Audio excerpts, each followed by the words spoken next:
Complete 12 repetitions of each exercise in a circuit format, resting as little as necessary between sets. Use the most challenging load you can handle while maintaining good form.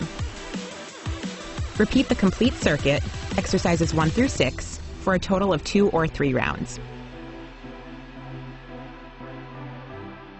Stand with feet at about hip width and slowly push your hips backwards and bend your knees until you feel your butt tap the chair. Drive your heels into the floor, squeeze your glutes, and rise as quickly as possible to a standing position. With one hand, grab the handle of a resistance band that's anchored at shoulder height. Step back to create tension and stagger your stance so the foot opposite the resistance band is forward.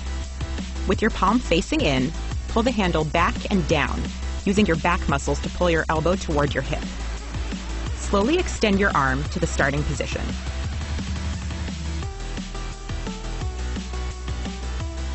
Shift your weight to stand on one foot, with your weight in your heel and a soft bend in your knee. Hinge at the hips and allow the raised leg to extend behind you. Drive your heel into the floor and squeeze the glute of your extended leg to return to starting position. To make it easier, practice standing on one foot.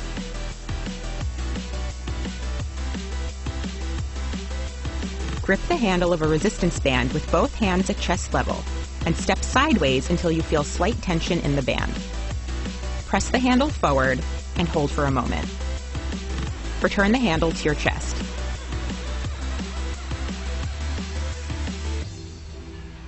Hold a dumbbell at shoulder height in the hand opposite your front leg.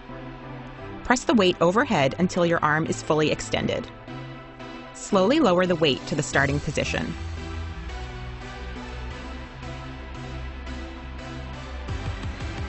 Simultaneously extend your opposite arm and opposite leg while keeping your abs engaged and maintaining a neutral spine. Squeeze your glutes as you extend. Draw your elbow and knee back toward each other, aiming to tap them together.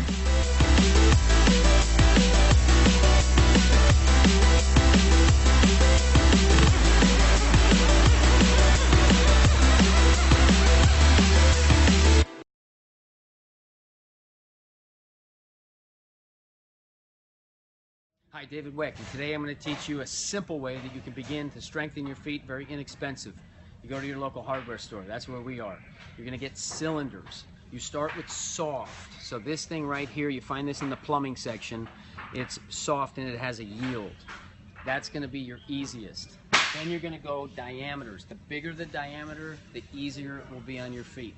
So here's how it works in your body. When you step on something that hurts your feet, it makes tension rise up because you want to get off of it. So it's a compensation in the upper body for pain or weakness in the feet. And so, like that, now I can't drop my weight, I can't be athletic. And even if you're not perceiving that effect in your body, that's actually what's happening when the foot can't do the job that it should be doing. So here's how you do it. You progressively train them. Start with that lateral arch, that meaty spot, and go on the outside first. This thing's great because I can just smash it down, it's going to yield, and I just go to a fresh section on the tube and just do it. You want to spread the toes best you can, because when you're pushing down on that and your feet are weak, it's going to make your toes curl. So where you'll come down and you'll come and it'll make your toes do that. So you want to actively fight against that, spread and extend the toes. And you get that outside. Now we do the transverse. That's this section here. Be real easy, especially as you get down here. It might hurt a lot. You can do it seated if necessary. And then the last one is this side, that big medial arch, where we're going to just turn it on an angle and roll that out. Basically, the direction that you want to move is this way more than that way. This way is taking slack out of the foot. This way we can encourage slack, so emphasize that direction of the roll. So now we come to a bigger diameter. You can actually stand on this, do a little bit of that lumberjack log rolling. Make sure you hold on it first. So whatever you need to, hold on to something. A door jamb works really well. Hold on to. Make sure you can put your weight on it without collapsing the foot. If you have to, you begin seated, and you can just walk it, just like this. Eventually, you can develop the balance to literally like turn it and walk it, just like that lumberjack. I like to do it when I'm watching television, you know, when I'm doing something else, just sit there and roll my feet while I'm watching a show or something like that. Watching the football game. Now, when we progress to here, and to here, and to here, we're progressively getting more and more wicked. This one will really hurt. If this one's on a hard surface, like a wood floor, ooh, putting full weight on that's gonna really, really hurt unless you're strong.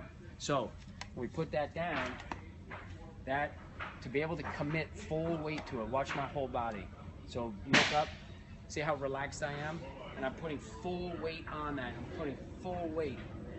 I couldn't do that in the beginning, but because I do this often and frequently, my feet don't hurt basically whatever I'm stepping on. It just can't be sharp.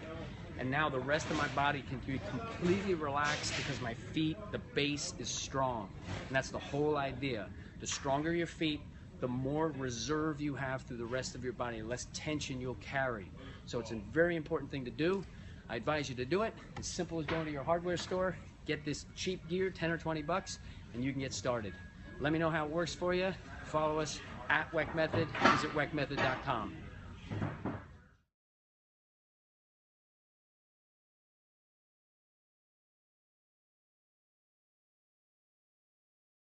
Hey guys, Dr. John Russin here with Wight Method. Today we're talking about the banded resisted push-up. It's a great movement in your movement toolbox because it allows your shoulder blades to move freely on your back while allowing some accommodating resistance through the band, meaning that when you're at the bottom position with your chest closest towards the floor, you're at the least amount of resistance through the band, as opposed to when you press up into full elbow extension into a lockout, it's at the most resistance. Let's show you a couple reps here. We're going to first get this centered on the hands. We're going to get it around the back, right at about mid-shoulder blade level, and right around the elbows. We're going to come down to a quadruped position. Get the hands set first. Remember to drive those shoulders back and become stable and centrated. Get the core firing, glutes firing. Step back with one, opposite, and you're ready to go.